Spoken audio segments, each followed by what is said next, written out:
Australia ASX and London AIM-listed Aura Energy is an Australian-based minerals company that has major projects in Europe and Africa. It's recently been on the road talking to investors on what it says it's building blocks to cash flow.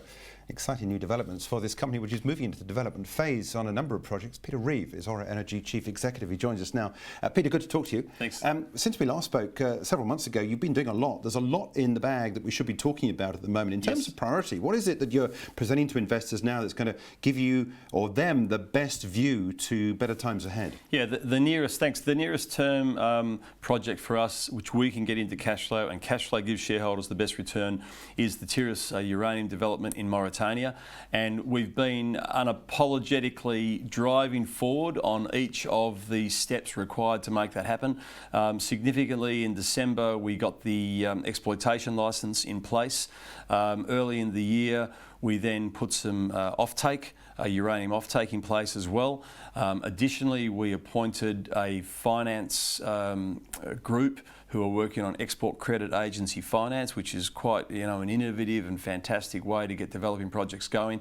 And more recently, and significant I think for Mauritania as a country and for us, is that we have made the first yellow cake out of the Sahara Desert, and therefore in bench scale testing, and therefore the first yellow cake in the history ever to have been made out of Mauritania. So we're getting very close, about July now, for the delivery of the DFS and the completion of the DFS, and then it's into construction mode whenever we can get the financing done. And you're fully financed or not yet? What's the position? No, the mandate's been awarded to try and define that financing, and so that process will happen in the third and fourth quarters of calendar 2019. What are you looking for in terms of money?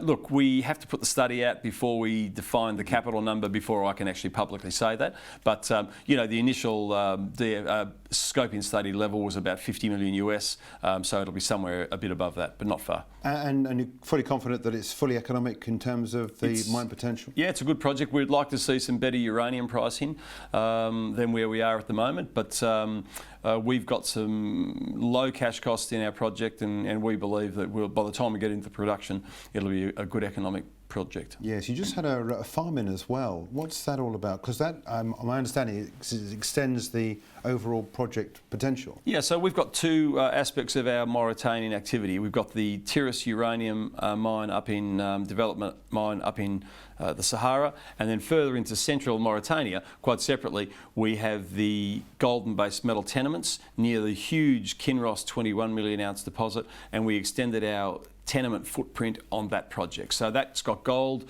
base and battery metal exploration tenements, and there's only one other discovery in the region, and that's a 21 million ounce deposit.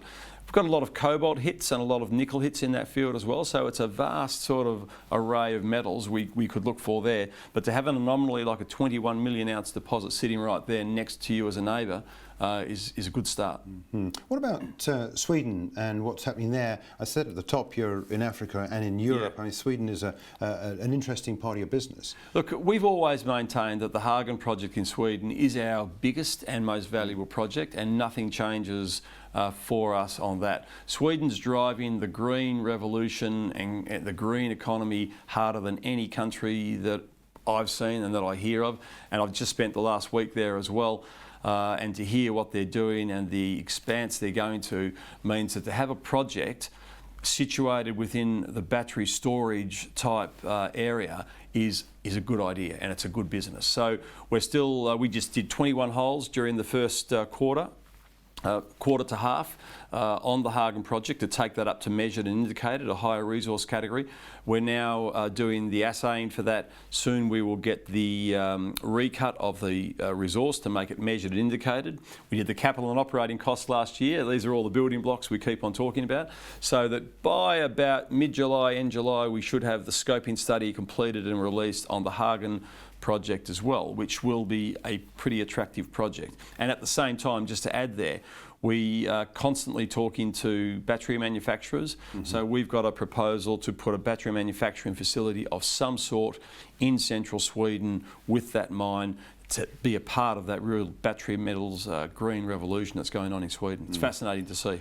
Talking to strategists and analysts that look at the small cap space, clearly it's difficult times in terms of the share prices, and indeed your share price, this is the London listed stock, has it's really finding difficult to establish a base. Yes. Must be really depressing for you when you're doing all you can. As I said at the top, you are moving into the development phase. You've got this first, albeit bench production in Mauritania. So everything's going right for you behind the scenes. You don't have any direct control over the share price, which must be even more frustrating. Yes. But what is it that's going on? Does investors not understand the project, or do you think it's just a general bad environment for small? You stole my thunder a little bit. I was going to say that about controllables, but look, I think 4 weeks ago, we had a copper price of $4, and we've got a copper price now of $2.50, $2.60. There is this Trump trade war is affecting metal prices, materials, and it's also making the junior sector look pretty sick. But from our personal point of view, maybe we've been very focused on the technical steps and not enough on the market steps, and we're putting some things in place to try and address that. People do get a little bit jaundiced with development stories as you're getting to that development phase because they think there's new equity issuance coming and what have you. So that might be another element of it. And we've had some we haven't had fantastically positive moves in either the vanadium price or the uranium price recently. So there's probably a number of areas where people say, I've got time before I buy this. What I found interesting, we've just appointed SP Angel as a joint broker, and they've taken us on some great meetings in this past week. And one investor yesterday made a very explicit point to say, we think you're one of the best junior mining companies in the AIM market because you've got two highly de-risked projects. I mean, not many people can get to that de-risking stage, and therefore his conclusion was you're very undervalued. I mean, I liked his thesis because I sort of agree with it. We've got to do more work to get us out. But I think if we take care of the steps, the building blocks, the cash flow, I know it sounds like a bit of a byline, then I think the share price should follow over time. Okay, well, we look forward to having you back in. And perhaps maybe looked at better times as well in terms of share price. But in the meantime, clearly you can't be doing much more in terms of what you're doing in order to turn this company into something which is obviously ultimately going to earn a profit. That's Peter Reeve. He's the Chief Executive of Aura Energy.